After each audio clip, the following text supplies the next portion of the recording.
আসসালামু আলাইকুম। দুপুর ২টার শীর্ষ সংবাদে স্বাগত জানাচ্ছি আমি শাহনাজ পারভীন। সবার জন্য গুণগত শিক্ষা নিশ্চিত করতে প্রধান উপদেষ্টার আহ্বান। স্বল্প সময় অন্তর্বর্তী সরকার যে সিদ্ধান্তগুলো নিচ্ছে তা যৌক্তিক, মির্জা ফখরুল। গণহত্যায় জড়িতদের আনুষ্ঠানিক বিচার প্রক্রিয়া শুরু হবে, চিফ প্রসিকিউটর। পরিবহন শ্রমিকদের বিক্ষোভ, চট্টগ্রাম কক্সবাজার রুটে যান চলাচল বন্ধ। বন্যায় ফেনীতে শিক্ষা প্রতিষ্ঠানে ক্ষতি ৩৮,৭২,০০,০০০ টাকা। রোববার থেকে থাকছে না ব্যাংক থেকে টাকা তোলার সীমা। সীতাকুণ্ডে শিপ ইয়ার্ডে বিস্ফোরণ, দগ্ধ একজনের মৃত্যু, আশঙ্কাজনক ৭। বাংলাদেশের পর্যটক না যাওয়ায় ধুঁকছে কলকাতা। আশুলিয়ায় ৮ পোশাক কারখানায় সাধারণ ছুটি। মনিরুলের স্ত্রী অতিরিক্ত সচিব শায়লা ফারজানা ওএসডি। বঙ্গোপসাগরে নিম্নচাপ, সমুদ্র বন্দরে ৩ নম্বর সতর্ক সংকেত বহাল। কঠোর নিরাপত্তা ফাঁকি দিয়ে মই বেয়ে পর্তুগালের জেল থেকে ৫ আসামির পলায়ন। শুনছিলেন শিরোনাম, এবার বিস্তারিত। অন্তর্বর্তী সরকারের প্রধান উপদেষ্টা ডক্টর মোহাম্মদ ইউনূস সাক্ষরতার অভীষ্ট লক্ষ্য অর্জন ও সবার জন্য গুণগত শিক্ষা নিশ্চিত করতে জনগণ সহ সরকারি ও বেসরকারি সংশ্লিষ্ট সবার প্রতি আহ্বান জানিয়েছেন। আজ রোববার আন্তর্জাতিক সাক্ষরতা দিবস উপলক্ষে গতকাল দেওয়া এক বাণীতে তিনি এ আহ্বান জানান। প্রধান উপদেষ্টা বলেন, বিশ্বের অন্যান্য দেশের মতো বাংলাদেশেও ৮ সেপ্টেম্বর আন্তর্জাতিক সাক্ষরতা দিবস ২০২৪ পালন করা হচ্ছে জেনে আমি আনন্দিত। আন্তর্জাতিক সাক্ষরতা দিবস উদযাপনের মূল লক্ষ্য হচ্ছে দেশের জনগণকে শিক্ষা ও সাক্ষরতা সম্পর্কে সচেতন ও উদ্দীপ্ত করে তাদেরকে মানব সম্পদে রূপান্তরিত করা। মানুষের মৌলিক অধিকারগুলোর অন্যতম হলো শিক্ষা। অন্তর্বর্তীকালীন সরকার স্বল্প সময়ে যে সিদ্ধান্তগুলো নিচ্ছে তা যৌক্তিক ও সময়োপযোগী বলে মন্তব্য করেছেন বিএনপির মহাসচিব মির্জা ফখরুল ইসলাম আলমগীর।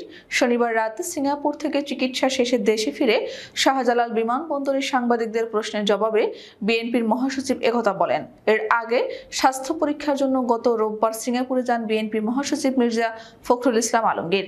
সেদিন রাত 11:55 হযরত শাহজালাল আন্তর্জাতিক বিমানবন্দর থেকে সিঙ্গাপুর এয়ারলাইন্স একটি ফ্লাইটে ঢাকা ত্যাগ করেন তিনি। এরপর আজ দেশে ফেরেন। আন্তর্জাতিক অপরাধ ট্রাইব্যুনালের chief prosecutor advocate Tajul Islam বলেছেন, শেখ হাসিনার বিচারের ফরমাল তদন্ত এখনো শুরু হয়নি।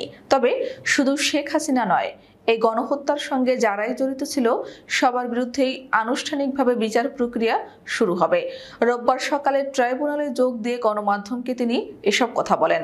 তাজুল ইসলাম বলেন, জুলাই মাসে যে গণহত্যা হয়েছে এর প্রমাণ বিভিন্নভাবে ধ্বংস করার চেষ্টা করা হচ্ছে। এটিকে সংরক্ষণ করে আইনি কাঠামোর মধ্যে নিয়ে এসে মামলাগুলো প্রমাণের যেই কাজ সেটি এখন আমাদের কাছে বেশি গুরুত্বপূর্ণ।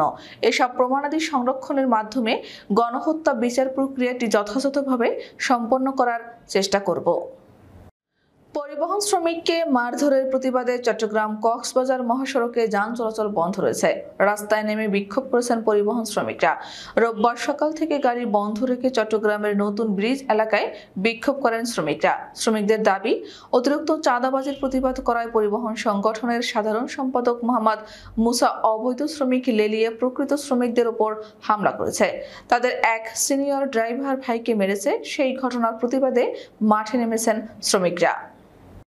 ভয়াবহ বন্যায় ফেনীতে ৮,০৮৬ শিক্ষা প্রতিষ্ঠান ও শিক্ষা দপ্তরের ক্ষয়ক্ষতি ৩৮,৭২,৫০০০ টাকা।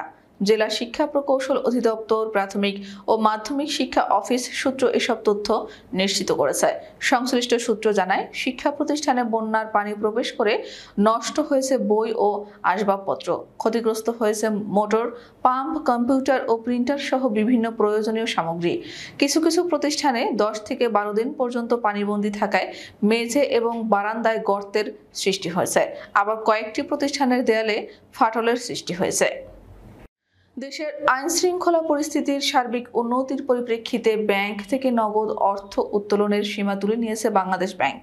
কেন্দ্রীয় ব্যাংকের নির্বাহী পরিচালক ও মুখপাত্র মোহাম্মদ মেজবাউল হক বলেন, রবিবার থেকে গ্রাহকরা যে কোনো অঙ্কের অর্থ উত্তোলন করতে পারবেন। তিনি বলেন, রোববার থেকে নগদ অর্থ তোলার উপর বিধিনিষেধ আর থাকছে না।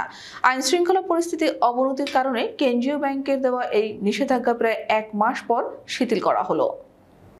চট্টগ্রামের সীতাকুণ্ডে শিপ ইয়ার্ডে বিস্ফোরণে দগ্ধ আহমেদ উল্লাহ মারা গেছেন। আজ রবিবার ভোরে চিকিৎসাধীন অবস্থায় তিনি মারা যান।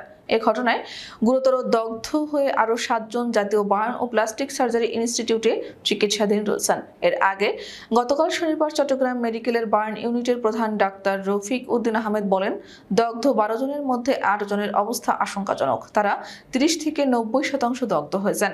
উন্নত চিকিৎসার জন্য তাদের জাতীয় বার্ন অ্যান্ড প্লাস্টিক সার্জারি ইনস্টিটিউটে পাঠানো হয়েছে। মাস দুয়েক আগেও কলকাতার নিউ মার্কেট মার্কুইজ স্ট্রিট গিজ করত বাংলাদেশের মানুষে। তবে জুলাই মাস থেকে সেদেশে কোটা সংস্কার আন্দোলন, ব্যাপক সহিংসতা, কারফিউ শেষে শেখ হাসিনার দেশ ছেড়ে পলায়ন সব মিলিয়ে কলকাতায় এখন বাংলাদেশি পর্যটক প্রায় নেই বললেই চলে। এর একটা বড় কারণ ভারতীয় হাই কমিশন বাংলাদেশে ভিসা দেওয়ার ব্যবস্থা সম্পূর্ণ চালু করেনি। তাই আগে থেকে যারা ভিসা নিয়েছিলেন এবং জরুরি চিকিৎসা করাতে হলেই ভারতে আসার অনুমতি পাচ্ছেন বাংলাদেশিরা। নিউ মার্কেটের জামা কাপড়ের দোকান বলুন বা অন্যান্য সামগ্রী, এসবের একটা বড় ক্রেতা বাংলাদেশের মানুষ। ভারতীয় ভিসা ব্যবস্থা এখনো পুরোপুরি চালু হয়নি, তাই তারা প্রায় কেউই আসতে পারছেন না। আমাদের বিক্রি প্রায় 60% কমে গেছে গত 1 মাসে, বলছিলেন গুপ্তা। বাংলাদেশ পোশাক প্রস্তুত ও রপ্তানিকারক সমিতির বৈঠক অনুষ্ঠিত হয় শনিবার। বৈঠকের সিদ্ধান্ত অনুযায়ী রোববার সাভারের আশুলিয়ার পোশাক কারখানাগুলো খোলার কথা ছিল, কিন্তু তা সত্ত্বেও 8 পোশাক কারখানায় সাধারণ ছুটি ঘোষণা করেছে কারখানা কর্তৃপক্ষ। রোববার সকাল 10টার দিকে আশুলিয়ার 8টি পোশাক কারখানায় সাধারণ ছুটি দেয় কারখানা কর্তৃপক্ষ। জনপ্রশাসন মন্ত্রণালয়ের সংযুক্ত অতিরিক্ত সচিব শায়লা ফারজানাকে বিশেষ ভারপ্রাপ্ত কর্মকর্তা করা হয়েছে। শনিবার রাতে তাকে ওএসডি করে প্রজ্ঞাপন জারি করেছে জনপ্রশাসন মন্ত্রণালয়। এর আগে 13 আগস্ট বঞ্চিত কর্মকর্তাদের তোপের মুখে দপ্তর ছাড়তে বাধ্য হয়েছিলেন জনপ্রশাসন মন্ত্রণালয়ের অতিরিক্ত সচিব শায়লা ফারজানা। পদোন্নতি বঞ্চিত কর্মকর্তারা তাকে কক্ষে আটকে রাখেন। পরে অতিরিক্ত সচিব তাকে উদ্ধার করে পুলিশি পাহারায় গাড়িতে তুলে দেন।